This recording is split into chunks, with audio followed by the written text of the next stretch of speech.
नमस्ते। बहुत दिनों के बाद मैं आपसे फिर मुखातिब हो रहा हूँ। तो आज मैं आपको ट्रांसलेशन के बारे में बताऊंगा। ट्रांसलेशन ट्रांसलेशन ट्रांसलेशन को क्या कहते हैं? अनुवाद। हिंदी में अनुवाद कहते हैं।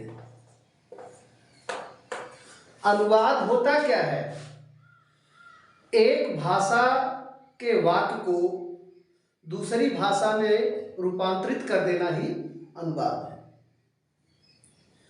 अब आपको यह ध्यान देना होगा अनुवाद करते समय, बहुत आगे मैं बताऊंगा कैसे क्या होता है, कि कभी कभी हमें उचित शब्द, मान लो हिंदी में कुछ लिखा हुआ हो, इंग्लिश में उसका उचित शब्द नहीं मिलता है, या इंग्लिश में कुछ लिखा हो, हिंदी में उसका उचित शब्द नहीं मिलता, तो उसके नियरर जो मीनिंग देता है उसको हम लिख करके हम अनुवाद कर देते हैं। आगे आपको जानकारी होगी। तो अनुवाद करने के लिए कुछ चीजें आपको जाननी जरूरी होती है, जैसे parts of speech. Parts of speech parts of speech एक वाक्य के क्या क्या अंग हैं? कोई सब्जेक्ट होता है, कोई प्रेडिकेट होता है। सब्जेक्ट अलग, प्रेडिकेट अलग। अब प्रेडिकेट में object, verb, noun, pronoun, adjective, adverb जो भी उसमें इस्तेमाल होता है सब प्रेडिकेट में आते हैं। तो ये जानना जरूरी होता है। दूसरा, अबाउट टेंस। टेंस के बारे में जानना जरूरी होता है। टेंस के बारे में जानना जरूरी होता है, जैसे जो टेंस हैं, टेंस कितने में? 3। हर टेंस के 4 हिस्से हैं, प्रेजेंट, पास्ट और फ्यूचर। ये 3 टेंस हैं। इनके अलग अलग पार्ट्स, अलग अलग डिवीजन हैं। Present indefinite, present continuous, present perfect, present perfect continuous. इसी तरह से past indefinite, past continuous, past perfect continuous. ऐसे ही future indefinite, future continuous, future perfect and future perfect continuous.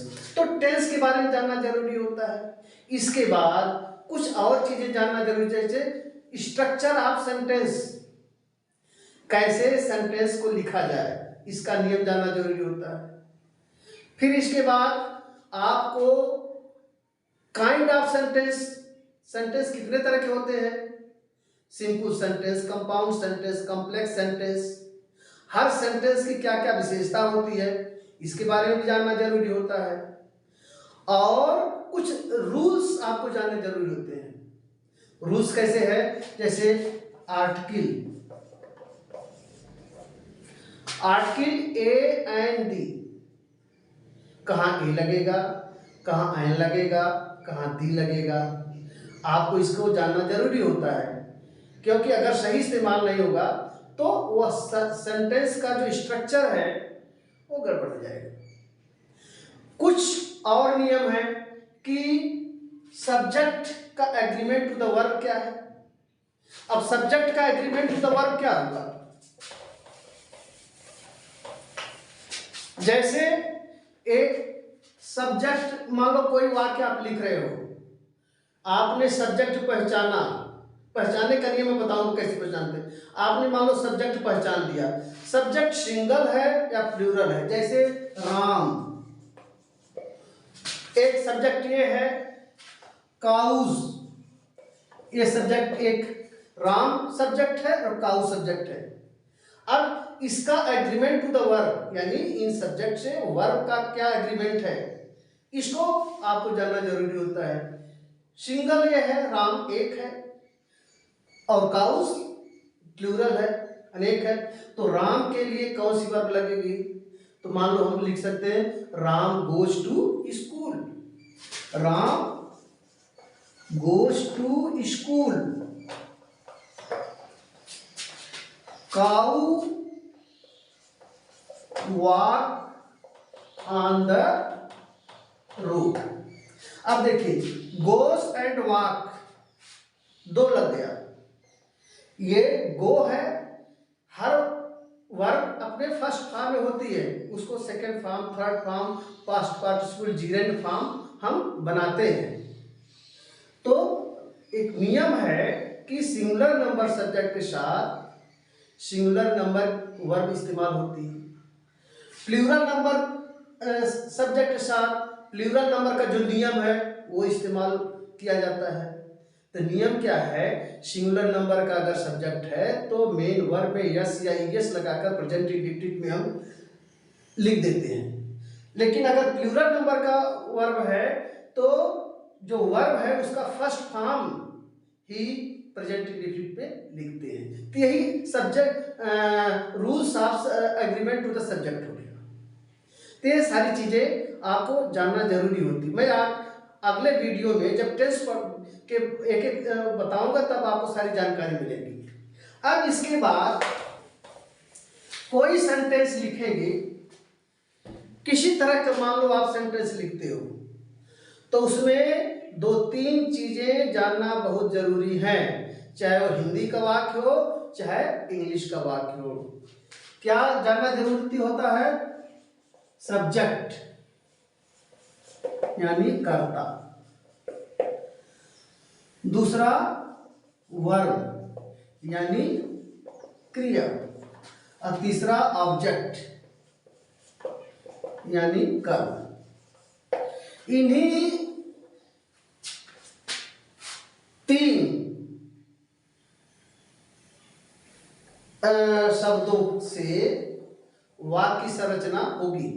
कोई वाक्य बनाओगे तो इसमें कम से कम दो तो होना आवश्यक है, सब्जेक्ट एंड वर्ब।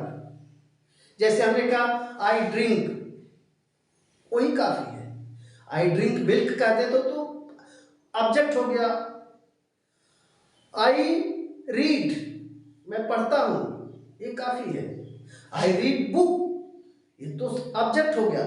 लेकिन दो का होना आवश्यक है, सब्जेक्ट और वर्ब का, और ऑब्जेक्ट और है। अब हम बताएंगे कि आप इनको पहचान कैसे करिएगा।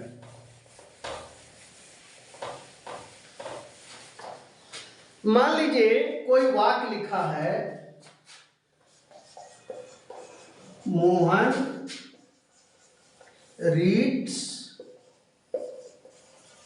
Book daily. एक वाक्य हिंदी में, इंग्लिश में है, मोहन रीड्स बुक डेली। आपको पता नहीं है कि कौन सब्जेक्ट है, कौन ऑब्जेक्ट है, कौन वर्ब है। तो अगर आप हिंदी में अर्थ इसका जानते हैं, मोहन किताब पढ़ता है, आप सब्जेक्ट कैसे पढ़ोगे? तो इसमें हर चीज में कोई न कोई काम होता है। इसमें पढ़ने का काम हो रहा है, पढ़ना। तो जो जिस शब्द से किसी काम का होना, किसी एक्शन का होना पता चलता है, वो होता है वर्ब। तो रीड्स हो गया वर्ब। अच्छा, एक ही आपने पहचान किया, रीड्स यानी वर्ब हो गया। अब इस काम को कर कौन रहा है? पढ़ने का काम कौन कर रहा है? जो भी उत्तर आएगा वो होगा सब्जेक्ट। हु रीड्स, आप कौन का प्रश्न करिए। अगर हिंदी है तो उसमें कौन लगाइए, कौन पढ़ता है। इंग्लिश है तो हु का प्रश्न कीजिए, हु रीड्स, कौन पढ़ता है। जो उत्तर आएगा वो हो जाएगा सब्जेक्ट। तो पढ़ता कौन है? मोहन। मोहन हो गया सब्जेक्ट। अच्छा, आपको दो मिल गए, सब्जेक्ट और वर्ब। अब इसके बाद कर्ता के कर्म का जो इफेक्ट पड़ता है, जिस पर इफेक्ट पड़ता है, मोहन पढ़ता है। कौन पढ़ता है? मोहन। मोहन क्या करता है? पढ़ाई करता है। क्या उसकी पढ़ाई का प्रभाव किस पर पड़ता है? किताब पर, बुक पर। तो बुक हो गया आपको object. Mohan reads a book, Mohan हो गया सब्जेक्ट, रीड्स हो गया वर्ब, बुक हो गया ऑब्जेक्ट। अच्छा, अब इसमें और भी चीजें लिखी जाती हैं, जैसे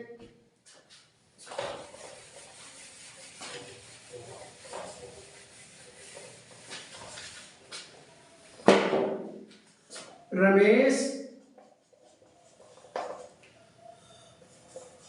गोes टू स्कूल बाई बस। अब देखिए एक सेंटेंस है कि Ramesh goes to school by bus. अब जाने वाला कौन है, काम कौन कर रहा है, रमेश, रमेश स्कूल जा रहा है। रमेश जो है हो गया सब्जेक्ट, रमेश का काम क्या है, पढ़ना है, लिखना है, बोलना है, हंसना है, नाचना है, गाना है।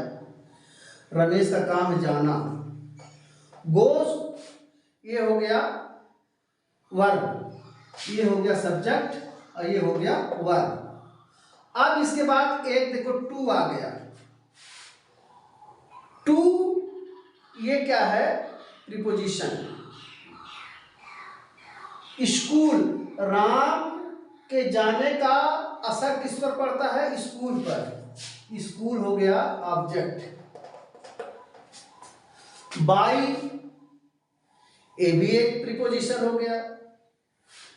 बस ये भी ये नाउन हो गया, यानी जाने का कार्यक्रम किस पर पड़ता है, गोes टू। अब आप बताइए, जाने का मकसद तो स्कूल है, लेकिन जाता है ये क्रिया किससे है, बस से है। तो आगे मैं बताऊंगा ऑब्जेक्ट भी कई तरह के होते हैं। तो आज का यही है कि आपको कुछ जानकारी होनी चाहिए सब्जेक्ट का, ऑब्जेक्ट का, वर्ब का। अब कल से मैं हर टेंस वाइज आपको ट्रांसलेशन बताऊंगा कि टेंस वाइज कैसे उसको हिंदी से या हिंदी से इंग्लिश में अनुवाद किया जाए। बहुत बहुत धन्यवाद, थैंक यू।